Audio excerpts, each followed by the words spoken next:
Hi, this is Shikha, and you're watching my YouTube channel Full Solution. In today's video, we are going to discuss Directive Principles of State Policy (DPSP). अगर हम बात करें directive principles of state policy की, तो constitution में article 36 से 51 में directive principles of state policy को एक्सप्लेन किया गया है in part 4 of Indian constitution. Okay, let's start with the definition of DPSP.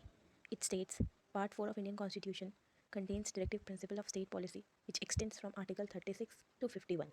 The concept of directive principles under Part 4 of Indian Constitution have been inspired by directive principles given in Constitution of Ireland. ये Irish Constitution से borrow किए गए हैं. And also by principle of Gandhism. Gandhi ji के जो thoughts थे, जैसे country को डेवलप करना है, वेलफेयर स्टेट्स बनाना है, तो ये सब भी इस पर इंस्टीट्यूट किया गया है. And relate to social justice, economic welfare, foreign policy, legal and administrative matters. Now let's discuss importance of directive principles. क्या importance है directive principles की उन्हें हमारे constitution में जगह दी गई है. First importance is these principles are directives for the state. ये state को directions देते हैं to form the policies. Second, lay down the foundation of economic democracy. Economic democracy का मतलब होता है economically सबको equal status पे होना.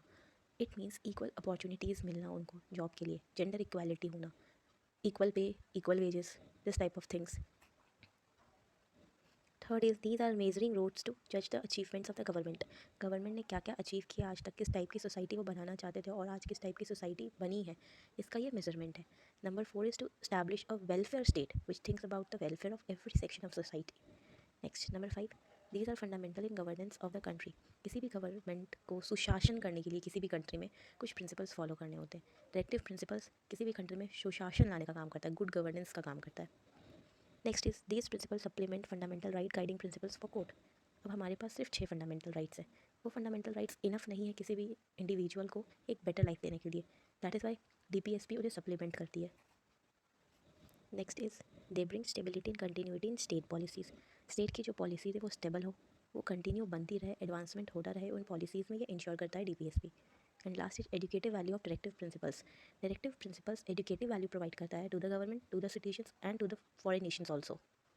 Now we will see the classification of directive principles. Directive principles को किन 3 कैटेगरीज में डिवाइड किया गया हम ये देखेंगे. Number 1 is socialist principles, number 2 Gandhian principle and number 3 liberal intellectual principles. Socialist principles वो प्रिंसिपल्स है जिसमें स्टेट को बढ़ावा दिया गया है, social values like sovereignty, integrity, इन सारी चीज़ों को ध्यान में रखा गया है. Gandhian principle is that grass root level democracy हो गया, या फिर अल्कोहल का यूज़ नहीं करना, टॉक्सिक इन्वायरमेंट नहीं रखना. गांधी जी के जो भी आइडियाज़ थे वो इनमें इंस्टेंट किए गए. And last is liberal intellectual principles. These are like uniform civil codes, better environment, good foreign policy, ये सारा कुछ इसमें आता है. कुछ आर्टिकल्स भी हैं इनसे रिलेटेड दिए हुए DPSP में, 38, 39, 39A एट्सेट्रा. ये बात करता है सोशल प्रिंसिपल्स के बारे में. आर्टिकल 40, 43, 43B ये सारे बात करते हैं गांधीयन प्रिंसिपल्स के बारे में. एंड बचे हुए रेस्ट ये सारे जो आर्टिकल्स हैं ये बात करते हैं इंटेलेक्चुअल प्रॉपर्टीज़ के बारे में, इंटेलेक्चुअल प्रिंसिपल्स के बारे में. अब एक बार लिस्ट देख लेते हैं डायरेक्टिव प्रिंसिपल्स की. पहला है 36 आर्टिकल, जिसमें डेफिनेशन ऑफ स्टेट है कि अगर state directive principle of state policy को फॉलो करता है तो वो स्टेट क्या क्या होगा. कोई भी कंपनी हो सकती है, कोई भी ऑर्गेनाइजेशन जो गवर्नमेंट ने इस्टेब्लिश की है, स्टेट गवर्नमेंट, सेंट्रल गवर्नमेंट, ये सारे स्टेट में इंक्लूड होते हैं. Next 37 number article, application of the principle content in this part. जो भी प्रिंसिपल्स हैं वो किन किन जगहों पर अप्लाई होंगे, इसके बारे में आर्टिकल 37 डिटेल में बताता है. Article 38 is state to secure a social order for the promotion of welfare of the people. 38 में स्टेट को कुछ ऐसा सोशल ऑर्डर प्रमोट करना है जिससे कि पीपल का वेलफेयर हो. फॉर एग्जाम्पल इसमें आप प्रिजर्वेशन पॉलिसी को डाल सकते हैं, welfare of a certain section of society, gender equality को डाला जा सकता है. 39 certain principle of policy to be followed by state. Next 39A equal justice and free legal aid. 40 organisation of village panchayat, ये गांधीयन प्रिंसिपल से दिया गया. Article 41 right to work, to educate and to public assistance in certain cases. Next is article 42 provision for just and human condition for work and maternity relief.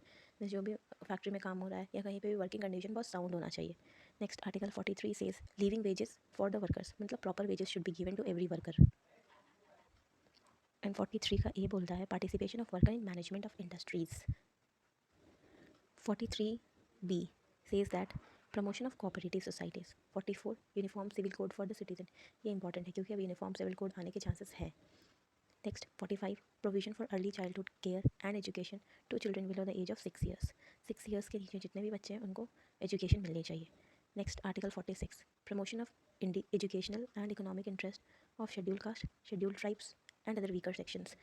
Jin educational promotion होना चाहिए vulnerable sections के बगल में। Next article 47, duty of state to raise the level of nutrition and standard of living to the improvement of public health. इसमें state की duty के बारे में बताया गया है कि ये न्यूट्रिशन के लिए कुछ करे, लाइक फॉर एग्जांपल 2 बूंद ज़िंदगी की वो पोलियो, जिससे न्यूट्रिशियस वैल्यू ऑफ बॉडी ठीक होता है, पोलियो की बीमारी नहीं होगी आप। Next article 48, organisation of agriculture and animal husbandry, agriculture को प्रमोट करना, रियरिंग ऑफ एनिमल्स को प्रमोट करना। 48A, protection and improvement of environment and safeguard of forest and wildlife. Next 49, protection of monument and places and object of national importance. Article 50, अनुच्छेद 50, separation of judiciary from executive, judiciary एकदम अलग है, executive एकदम अलग है।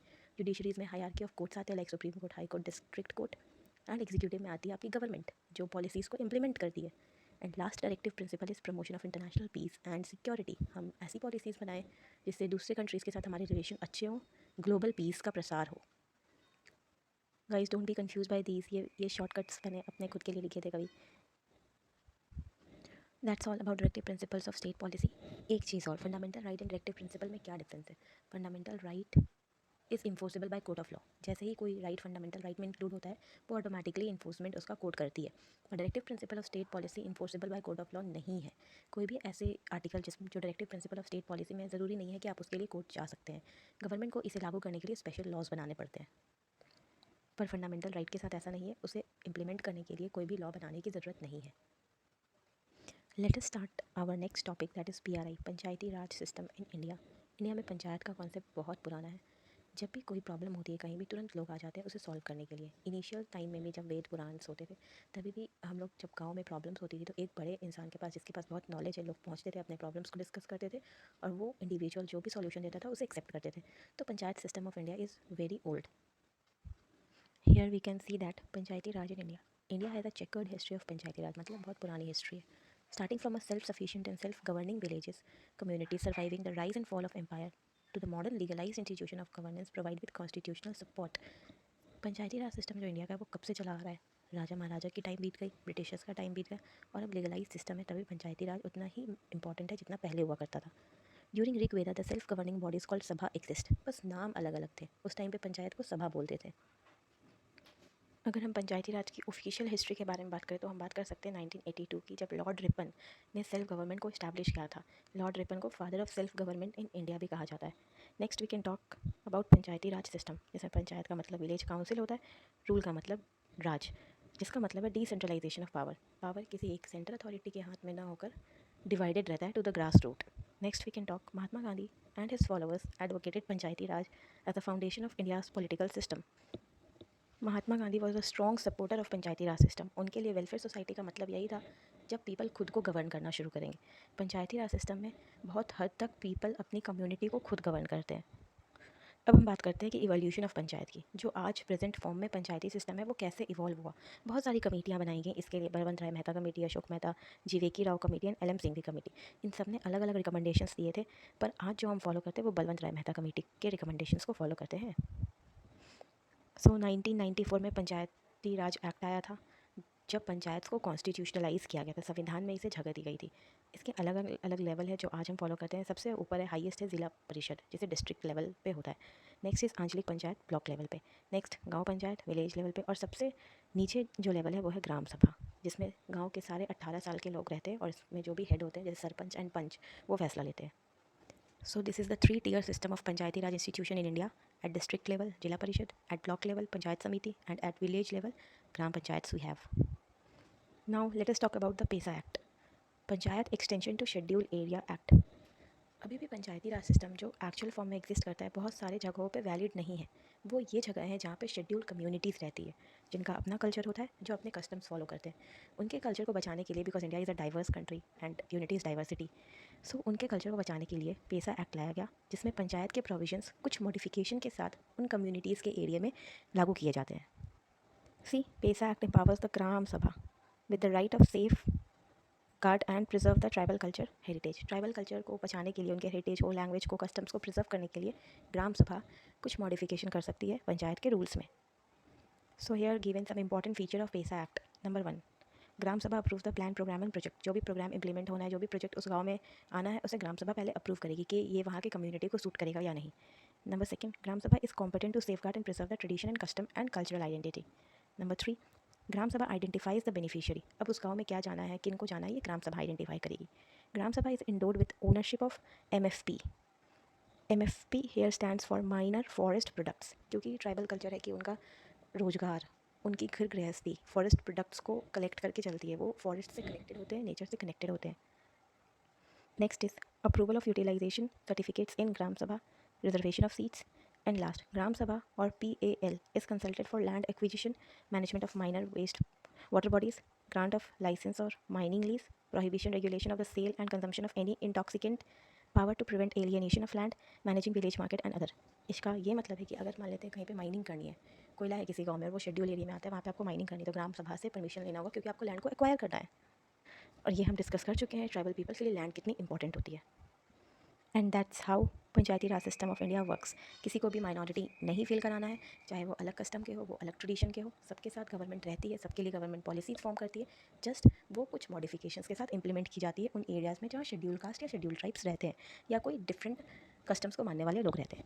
So that's how Panchayati Raj system work in India. It empowers people, it decentralizes the government, and participatory democracy का जो approach है कि लोग पार्टिसिपेट करेंगे पॉलिसी मेकिंग में, प्लान इम्प्लीमेंटेशन में, ये पंचायती राज सिस्टम इंश्योर करता है।